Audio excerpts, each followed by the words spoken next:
Grammy Award-winning songwriter John Paul White returns to the First Coast Saturday, December 16th, to showcase tunes from his multi-genre catalog of folk and Americana ballads at the St. Augustine Waterworks. One half of the now-defunct duo, the Civil Wars, John Paul White has released 2 solo records since the group split. He joins us now by phone. Hi, John Paul. Hello. Good morning. You've been involved in the Nashville music scene for more than 2 decades, but Muscle Shoals is home. And it's a legendary music town in its own right. What prompted you to lay down roots there? Well, I was actually born here and grew up right on the state line about 25 minutes north of here, and then after high school moved back. So I've spent my whole life here. There's a lot of people that assume I'm from Nashville because the Civil Wars was based in Nashville, but I drove back and forth the entire time, and for the 12 years before the Civil Wars, I was writing songs for the Nashville market, so about 2-hour drive. So I've done that for years, but I always thought that I would move to Nashville or New York or LA, and couldn't afford it. And then by the time I could afford it, I'd fallen back in love with my hometown and haven't left. Are you, do you share the belief that there's something in the water there in Muscle Shoals that makes the musicians and the music so resonant? No, I don't. But, it's a nice thought. It's a long conversation. But I think back in the 60s, there just happened to be a group of people that were willing and able, stubborn, and a little bit ignorant. The idea, the audacity of thinking that you can cut hit records in this little town in the middle of nowhere. There's not a lot of people that would do that sort of thing, and Rick Hall primarily did that and cut all those. But if it weren't for Jerry Wexler at Atlantic sending down Aretha Franklin and Wilson Pickett and Arthur Conley and stuff like that, we would have ceased then. That's the way to put it. So because of that, the Stones came and Joe Cocker, but as you see, it's all out-of-towners. It's all artists coming in to work in our studio system. So most of the talent that you think about when you think of Muscle Shoals is not Muscle Shoals talent, other than those great musicians and producers. So once my generation came along, we had that lineage. We had that to be proud of, and these are our heroes, and they've all helped us out, but it wasn't doing us any good.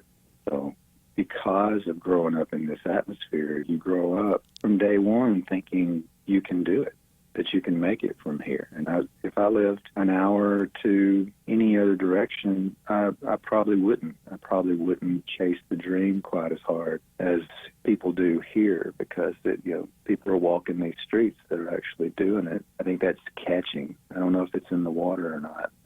I think in the South in general, there's something in the water. But I don't know about necessarily just here.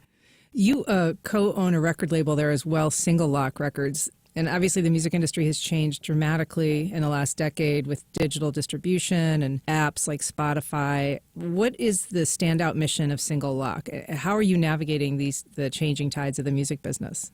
We have a bit of an advantage surprisingly, by being small. We're able to turn on a dime. We're not beholden to all the old mechanisms that major labels have used for decades, that they can't seem to break out of. We're a lot more forward-thinking, and we can turn on a dime whenever we want, and we're able to really follow the current trends and technology and use it to our advantage, probably a little better than a big behemoth of a company. But, digital distribution, streaming services, that's why we can exist, because we have a physical distribution deal with another company. But, back in the day, that was it. It was paramount to the success of a label was physical distribution. Now it's the wild, wild west, because I know a good amount of artists that don't even bother pressing up records. They know that their base is going to stream, and they put all their eggs in that basket. And, even 10 years ago, that you couldn't exist that way. Yeah, not only possible, but almost dominant now in terms of, people starting out. It's even more dominant now because of COVID, and because of rising costs and things like that. We all found out really quick in 2020 and how much of our livelihood was based on touring once that went away. And it was devastating. It was very eye-opening for a lot of labels and managers. A lot of people started changing their rosters and prioritizing artists that stream really well over artists that tour well. And I don't know if that's a wise idea or not, but I know that all of us artists kind of looked at the situation a little differently than we did before. Once 80% of our income went away for a couple of years, it's changed all of our perspectives. That's interesting. So you've actually co-written with several songwriters, Taylor Swift, Jason Isbell, Bobby Braddock, just to name a few. How have those collaborations shaped your own songwriting? Those people probably shaped mine before I ever walked into a room with them, especially Bobby Braddock. I grew up worshiping his songs and his wit, and just he can write from every emotional angle. And it was getting to work with him was a huge honor, but it wasn't more than 5 or 10 minutes in the room. You realize he's just a guy, just like I am, just like Jason is, just like Taylor is, and it became really natural. But I fed off of his love of songwriting. I mean, even probably getting close to 80 now, he couldn't wait to get in the room and start writing a song.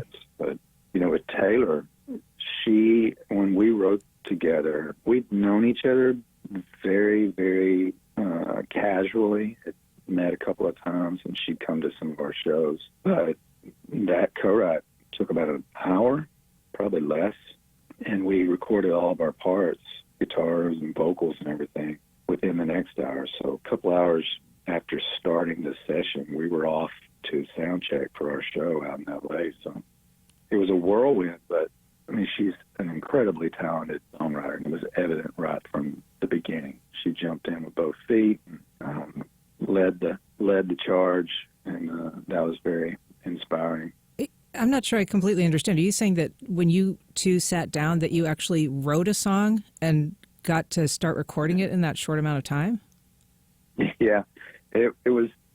We were touring on the West Coast, and we're working our way down the West Coast. And T-Bone Burnett, we had met through mutual friends, and he called me. He said, "Hey, I'm working on this Hunger Games soundtrack, and I think y'all be perfect for it. Do you have anything, or do you want to write something for it?" So, of course, love to. I had already read at the time, the third book wasn't even out yet, and I had read the first two because I saw a Stephen King article where he talked about how much he loved it. So I was into the franchise already, and he said, "Okay, I'm doing a song with Taylor, and to be honest, she'd never done anything like what he was trying to achieve for that album, but she really wanted to." He said, "Would y'all come in and collaborate? Did y'all know each other?" I said, "Yeah, but we don't really have much time."